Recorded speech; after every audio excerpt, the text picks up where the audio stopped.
Welcome back to Habits and Healthspan, an Amway podcast. My name is John. I am here with my amazing co-host, Alyssa. Alyssa, what's on your mind? Hi, John. Hello, everyone. I have so enjoyed learning about all things Healthspan, and it's just sort of rattling around in my mind.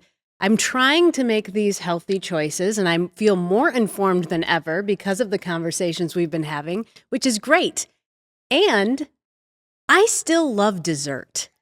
So I've been trying to think about these different categories because I am learning so much about how some things that I really love just aren't the best things for me, right? So I've tried to come up with this, not a new category, but perhaps a new way of thinking about it in my mind about what a yes food is. Yes food. For me, yes food is the food I'm always saying yes to, no matter what. For me, it's popcorn. If I'm at the movies, I'm no longer debating. I'm buying popcorn. It's happening. You're going for it. Is that what you mean by yes food? Not at all. Swing and a miss. So but I love that. I love that answer because that's what dessert has been for me, right? But with yes foods, I'm trying to think more along the lines of, oh, this is a food that I really enjoy and I can have like a decent amount of it and I won't get tired of it and it's also good for me. Checks all the boxes. Actually, do you have a yes food like that? Probably still popcorn. But you know what else checks all the boxes? How amazing our two guests are today. Oh. Ladies and gentlemen, we have two incredible guests joining us today that we are super excited to learn from. Alyssa, you want to tell us a little bit about them? Yes, definitely. So we have Dr. Kristin Morris with us today, the principal research scientist and research and clinical investigations. Welcome to you. Thank you, and please call me Kristin. Okay, great. I'd love to hear a little bit more about your background. You want to tell us just a little bit about yourself? Sure. Well, you know, I've always been a scientist, even as a child. I was that child who wanted a telescope and a microscope, and I got them, and this is where that got me.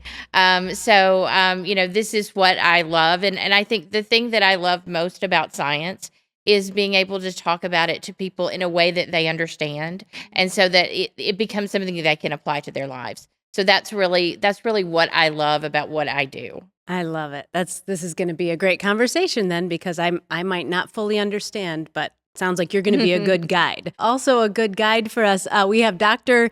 Gary Williamson. He's professor, Department of Nutrition, Dietetics, and Food, Faculty of Medicine, Nursing, and Health Sciences at, okay, I might need help with this one, Monash University in Australia. That's correct. You can call me Gary. I am professor in nutrition, and I've been interested in nutrition for many, many decades. It's an extremely complicated subject, multidisciplinary, bringing lots and lots of different fields together, and I think that's what I like most about it. It's very varied. Well, fantastic. You know, we can't do better until we know better. So every little bit of learning helps. We're super excited to learn from you. And so, Gary, actually, I think my first question is, we're talking about metabolic health. And before this podcast, I was talking with Alyssa, and we go, we know what metabolic means, right? Yeah, we've heard that. That's a health word. And then we figured out, metabolism, of course. Could you maybe just break down, obviously, I am not a scientist, metabolism. I know what you just generally learned growing up. Could you tell us a little bit about what is metabolism? Where is it working in the body? How's it working? Metabolism is all of the chemical reactions that go on in the body that keep us alive. But mostly when we're talking about metabolic health, we're talking about specific things that happen in the gut, in some cells, including things like digesting food. All of those sorts of processes related to eating and using nutrients. That's what we're really talking about with metabolic health. So metabolism is really broad, covers everything, but in our discussion, we're thinking about how healthy you are based on metabolism. And I think one key thing about metabolic health is it's not something you can really look at yourself and say, well, I have good metabolic health. You don't feel anything. So, you know, if you have arthritis, if you have a back pain, if you have a sore foot, you feel it. But with metabolic health, you don't really know unless you have some more biochemical type tests done that you might have, you know, your GP measuring your glucose, etc. But generally, you don't feel anything with metabolic health. That's so interesting you say that, Gary. Prior to just now, I thought I could clock who has a good metabolism and doesn't. I'm reminded of my childhood friend Will, where he could just eat anything. It's like, yeah, he's got a better metabolism than I do. Usually when that happens, it's due to the person doing more exercise, or the sort of person that sits there and constantly moves their foot when they're sitting down, moving a lot. We all know somebody who sits there and fidgets, all the time. That uses up a lot of energy. So we can be a bit fooled by that sort of thing, because they need to eat more, because it's all to do with energy in and energy out. And exercise definitely is a good way of using up the calories. So are you saying that if I start fidgeting my leg all the time, I can eat more? You can't. I've tried it. Trust me, I've tried it. And it lasts about 3 minutes until you think of something else, and then you forget. People who fidget, it's almost like innate to them. So it's not easy to learn. I guess it's sort of with all things Healthspan, the key is consistency. Yeah. Along those same lines, what would you say, Gary, are the major drivers of metabolic health? And how do nutritional factors affect it? Especially, I'm curious to hear about this, especially plant-based nutritional factors. Can you speak to that? Diet, exercise, sleep, and stress. Those are the 4 things that really affect metabolic health. With diet, there's so many different ways in which it can affect metabolic health.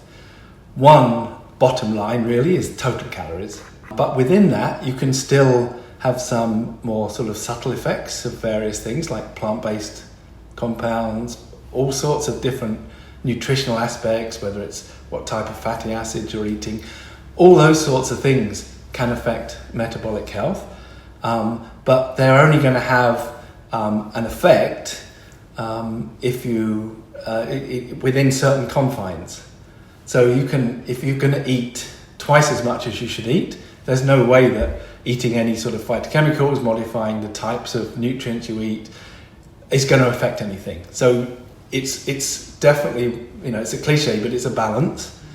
But within that, phytochemicals, which are these plant compounds which can affect health, can have quite a big influence, especially things related to metabolic health. But they're not going to make you not going to make you lose weight very quickly, for example. So it's all a balance, and they do have certain effects, but you always have to take that in context of the total calories as well. And for those of you who are listening at home, if you want to learn more about phytochemicals, we do talk about it with Dr. Ho and Dr. Contractor in episode 2. So go ahead and check that out if you haven't already. Kristin, I'm just curious, based on everything that Gary was just sharing with us, is there anything you'd like to add or perhaps comment on? I'd just like to build on what Gary said, because it's true. We can't change the laws of thermodynamics simply by eating plant foods. We still have to burn more energy than we consume, right? But I think there are some factors about plant-based diets that tend to favor metabolic health.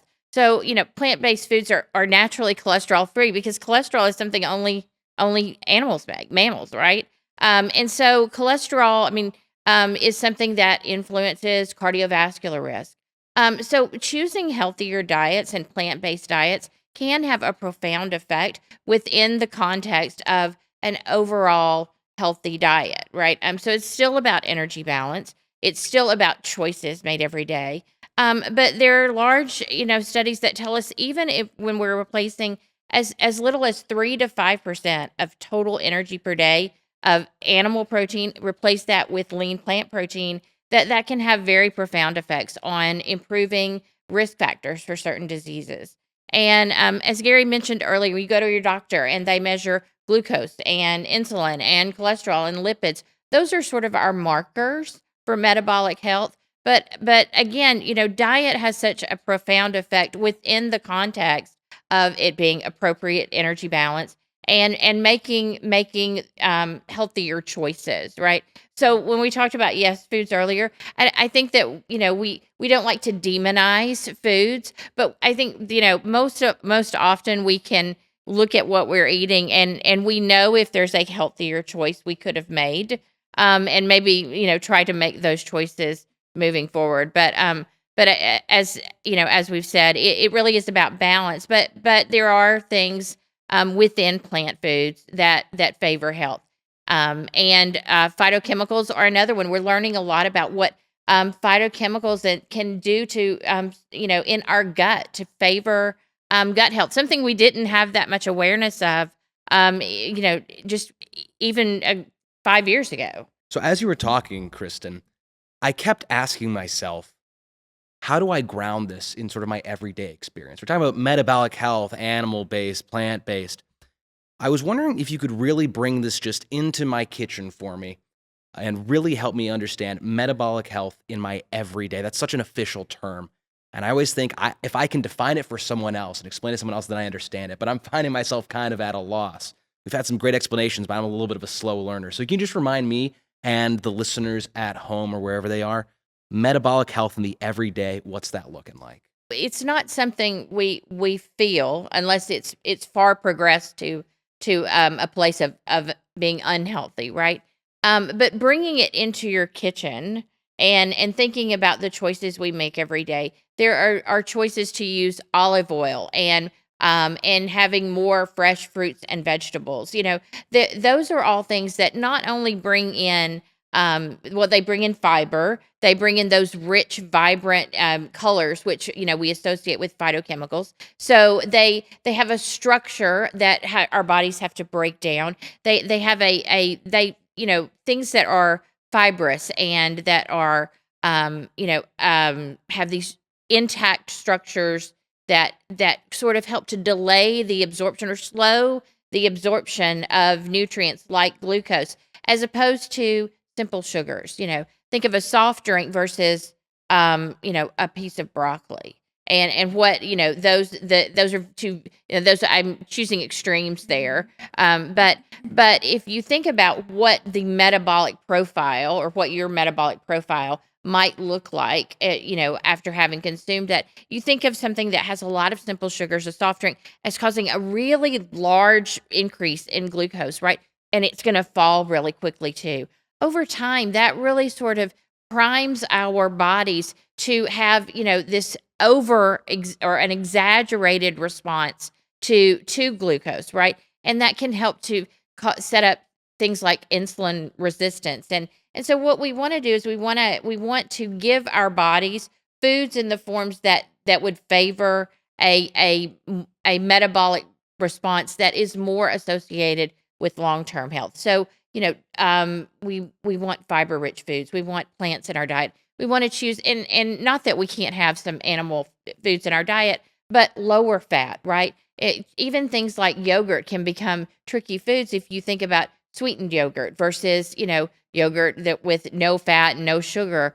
And so I think if we keep in mind that everything that we're putting into our bodies is ultimately going to influence that metabolic profile, it can help us to think differently about the foods that we choose. There's no one diet that, is associated with health, but there are factors about diets that are more associated with longer term health. Those are the things that we want to emphasize. I think plant foods are among those. I'm all too familiar with having to make the decision between do I go with food A or food B, and I know where they're at on the spectrum. Mm-hmm. I have a distinct memory when I was younger that I was thinking I should probably be eating a salad or something. I was in high school at the time. And I had the thought, I said, you know what? When I'm 30, I'm going to have to eat salads. Right now, my metabolism's great. I can eat whatever I want. And so I was eating junk food. Now, as I'm getting closer to 30, I'm kind of going, oh no, I have to reckon with what past John decided to do. I guess that makes me sort of ask, especially as you mentioned earlier, Gary, that you can't just call metabolism out by looking at it on the street. Does metabolism change with age? Does age a factor? Or are there some other factors, diet, lifestyle? Can you talk a little bit about that? So the intrinsic metabolism definitely changes with age. It's very different in children. And then between about 20 and 60, it stays fairly constant. And then after the age of about 60, it starts to go down a bit less than the basal metabolic rate. sort of about 1% a year, something like that. But that is like the underlying factor that we can't get away from. That's in our genetics, it's in our genes. And it varies depending on people. It's obviously people are different because of their genetics. But on top of that, there's also the amount of exercise you do, the amount of type of food you eat. All of those sorts of things will have an effect on top of that rate. So yes, it just does change with age. And sometimes if you do less exercise with age as well, then you might also your basal metabolic rate might also change, or your total metabolic rate, depending on the exercise. So it's quite complicated, but there's a basal change with age, and then on top of that, there's what you eat, your exercise, and everything else that will change that basal rate. I think what also happens with age is we sort of become, whether we realize it or not, less active, sort of passively, right?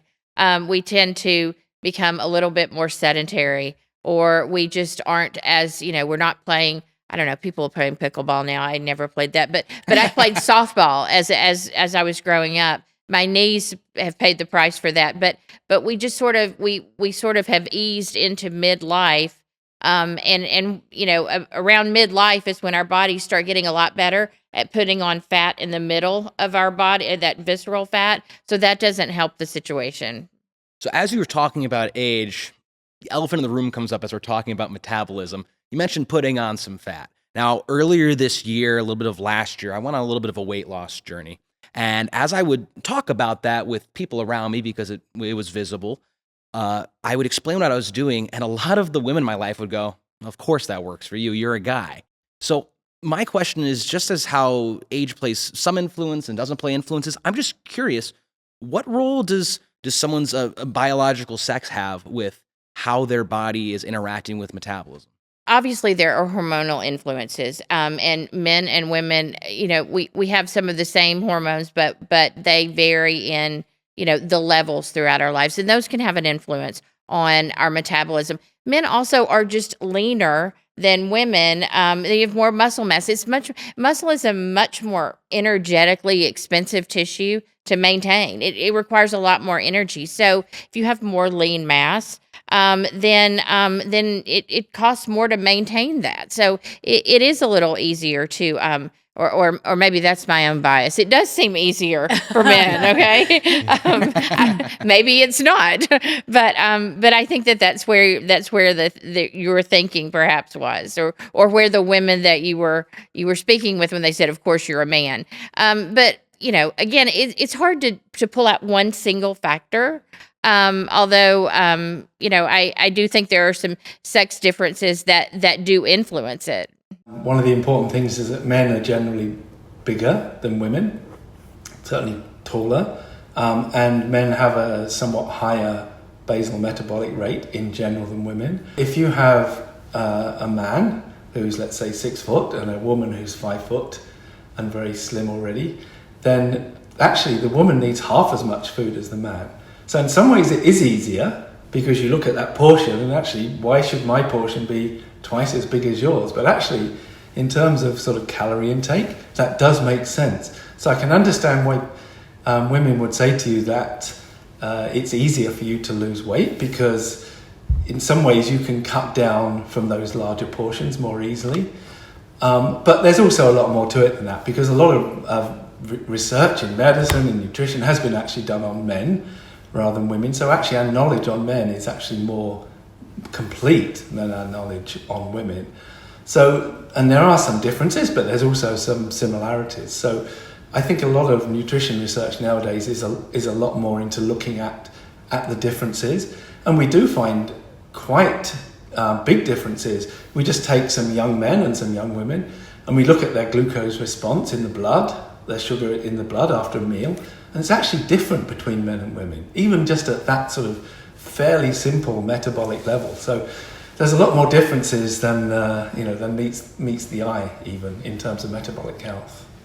I'm curious. So obviously, time doesn't stop, right? We're all getting older, whether we like it or not. Things do change, whether we like it or not. What are some day-to-day practical things we can do knowing our metabolic system is going to change? What are some things that we can do knowing that this doesn't stop necessarily? Yeah, I mean, the progression and almost like deterioration with age is inevitable, but we can actually do some things to not make it go quite so bad, quite so quickly.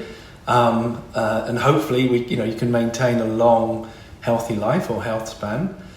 So there's many different factors that can affect that. So one is that as we get older, our ability to sense nutrients and nutrient sensing gets worse.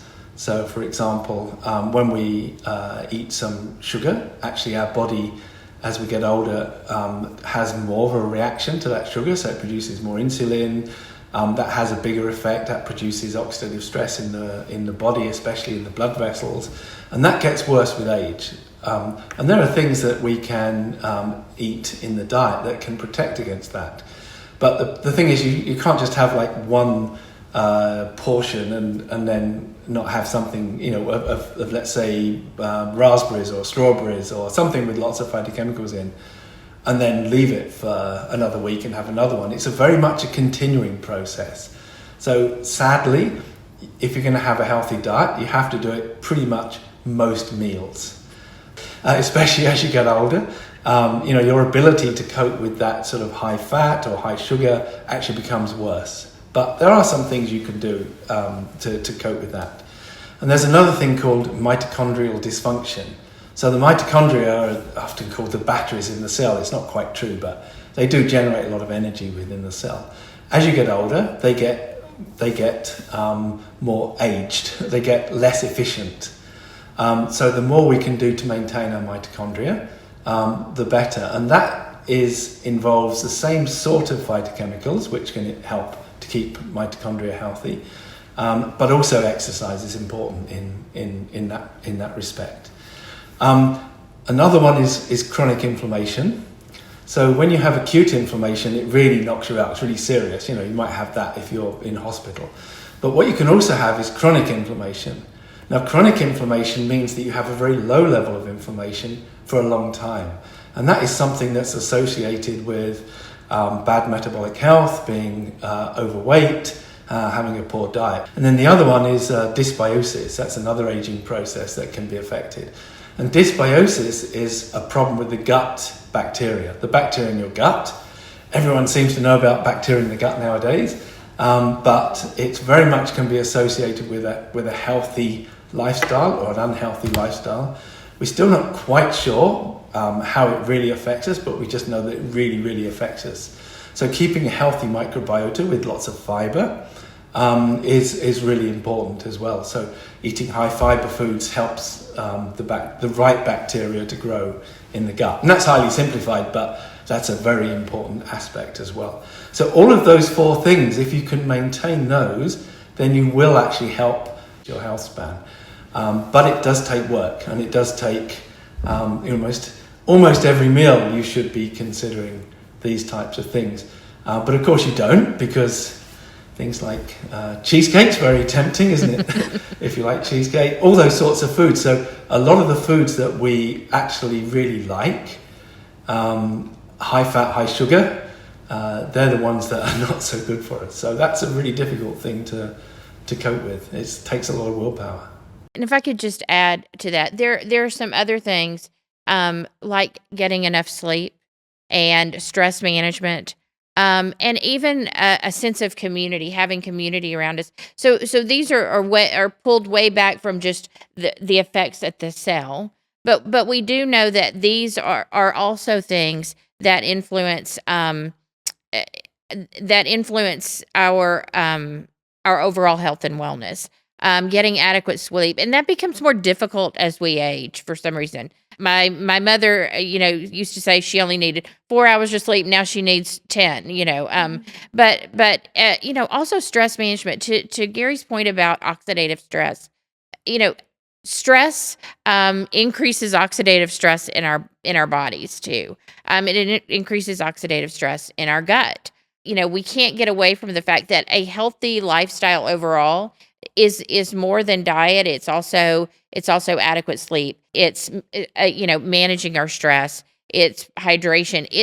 It's living in a community and having community support as well. So it really becomes that takes it from that. All of those things lead right to the cell, and all of those things lead right out to you.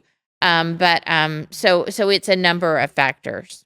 I love what you're saying, Kristin, about how it's more. These are the things that you can do to help you in your journey to have a healthy metabolic system, right? The Pew Research Center says that 65% of Americans think that willpower is not enough to lose weight and keep it off. And obviously, as Gary said, it's more than just losing weight when we're talking about metabolic health. But clearly, willpower is not alone. And Gary, you talked about when cheesecake's in front of you. That may be your yes food, but maybe it shouldn't.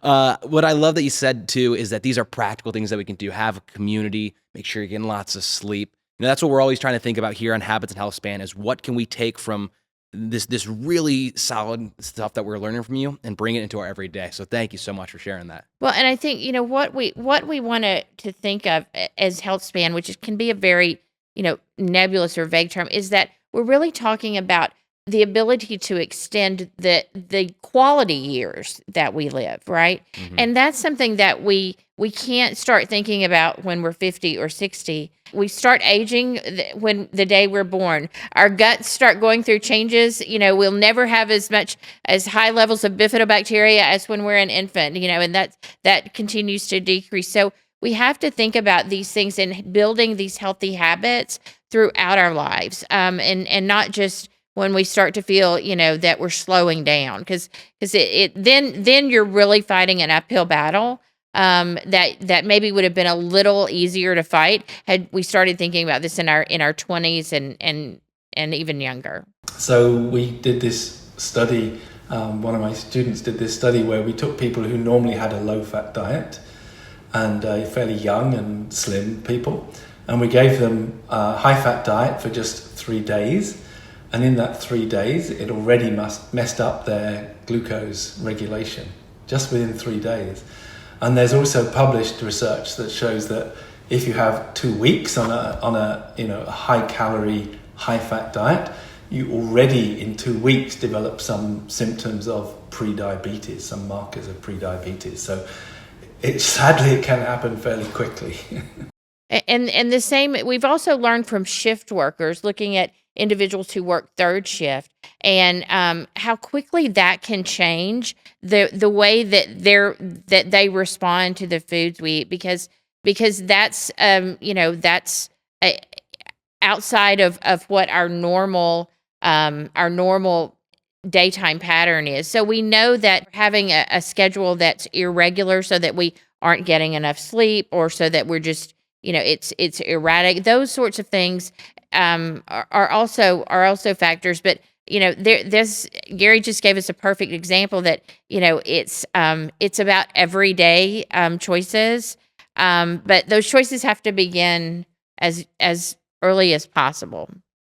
I'm so glad that you brought up, I guess, eating at irregular hours, because a question that I was curious about was, where does time of day play into the food that we're eating, the choices that we're making, just in terms of aligning with our circadian rhythm? It's I've heard the wisdom like don't eat and then go straight to bed.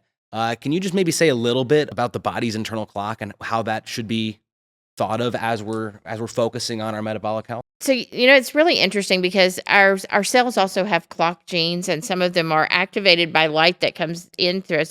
So there are clock genes within our body. And so time of day can have an influence. We also know that outside of thinking of whether or not you're eating in the evening or the morning, it's just that we tend to be more insulin sensitive during the earlier parts of the day, say before 2 or 3 p.m. So we can make choices about when to eat our larger carbohydrate meals. The research does tell us different things about eating later in the day, and even the types of foods that we eat later in the day.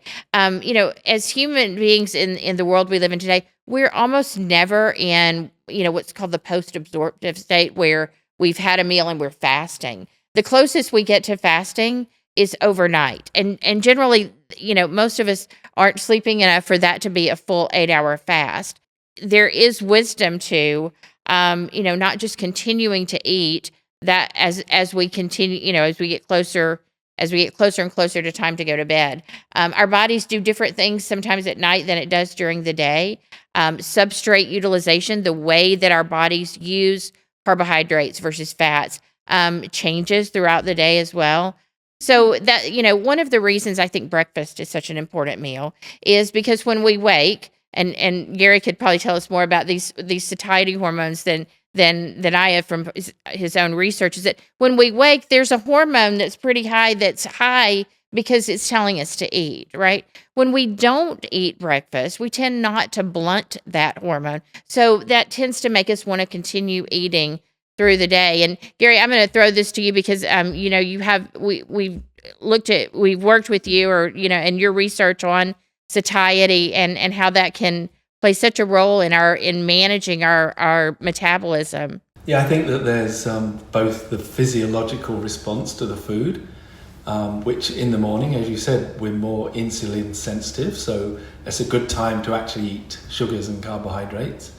But there's also the satiety aspect, and satiety is quite dependent on your protein intake. So it's I think probably the best advice would be to have a more sort of fruity breakfast with some carbohydrate and sugar, and then protein at lunchtime, and as minimal amount as you can in the evening. But there is a lot of people who really disagree with that. They will say, I always miss breakfast, and look, I'm so slim. So it's not always the same with everybody. And everybody has different satiety hormones, different ways of sensing, and actually sensing nutrients. But as you become more and more overweight, and even as you become older, actually your ability to sort of sense and have those satiety hormones actually have an effect becomes lesser. So actually, the more overweight you are, the more hungry you feel, as most people understand. So it's a bit of a vicious circle. But I think to the point of satiety hormones, I think there's also a bit of mindfulness in not overriding our satiety hormones. When we start to get that cue that we're full, then let's listen to that and not just, okay, yeah, I heard you, brain, but I'm going to keep going, because that's part of our internal regulation. So not overriding cues like that are also important. So I know some teenagers who, including my son, he used to say, I really like to eat fast because it allows me to eat more, because it overrides the satiety hormones. So that's fine when you're 18, 19 and growing, but it's not something you really want to do as you get older. Yep, sounds like me when I was 18, and now I guess I'm approaching salad year. Oh no.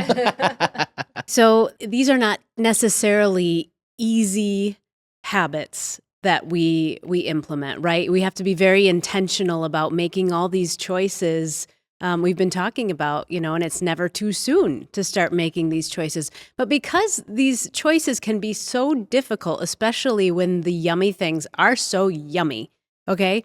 I get why we would turn so quickly to weight loss drugs, but I'm curious, Gary, if you could speak to how do these weight loss drugs impact your overall health, your gut health? What is the impact of these? Because there's certainly, we hear a lot about them right now. Yeah, there's quite a selection available now, and they do seem to be effective at short-term weight loss. They mostly act by mimicking satiety hormones and acting in that same sort of way. So what that means is that they reduce your desire to eat, and they can be quite effective in the short term. One of the problems with these types of drugs is they are quite potent and they can have side effects. It's not the sort of thing you want to be taking for the rest of your life. And one of the problems with going on a fairly sort of crash course weight loss diet is that many studies have shown that within about 9 months or a year, you're actually back to your original weight, because it's really difficult to keep that weight off. Actually, losing weight is not so difficult, although it's not easy, but actually maintaining that weight after you've lost weight is really, really difficult. And I don't really think those satiety drugs are great, because you don't want to be taking them for your whole life.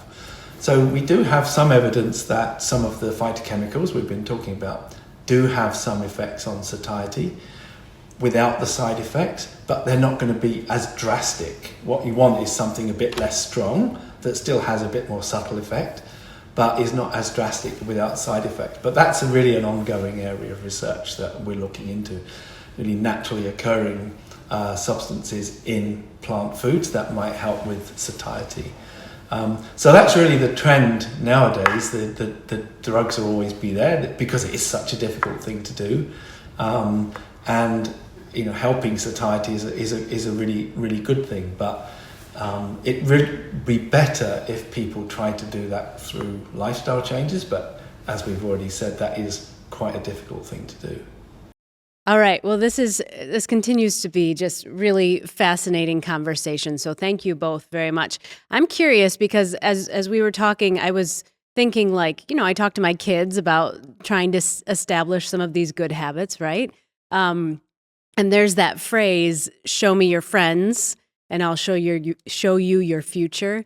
Is there another way that you could say that phrase, something that you would put in place of friends when we're talking about metabolic health, like show me your food choices and I'll show you your future? Show me your habits, right? Okay. Show me your habits. Show me, how much sleep you're getting, your social circle, the color and the variety in your diet. Show me those things, and we can start to show you your future, I think. Okay. Gary, what would you add?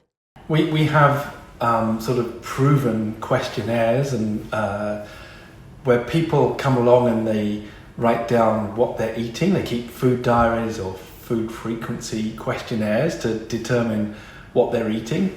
And then those in many, many different studies have been linked to different biomarkers. And there's often some strong associations between what people are eating now and what their future is, how you can predict their health span. And that's sort of scientifically proven together with the biomarkers. So very definitely, if you have a snapshot of what someone's eating now, it's going to be a pretty good predictor of their metabolic health in the future. All right. Well, this has really been fascinating.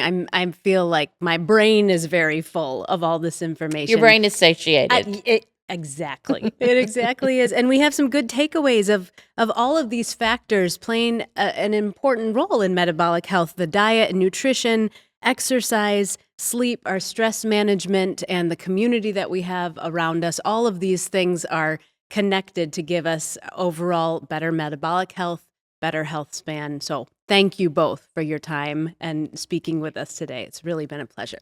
And we want to thank all of you for listening at home. Remember to like and subscribe on YouTube, follow Amway on Facebook and Instagram. And remember, if you want to see your future, look at your habits and your diet. The future's there. See you next time. Thanks for joining us.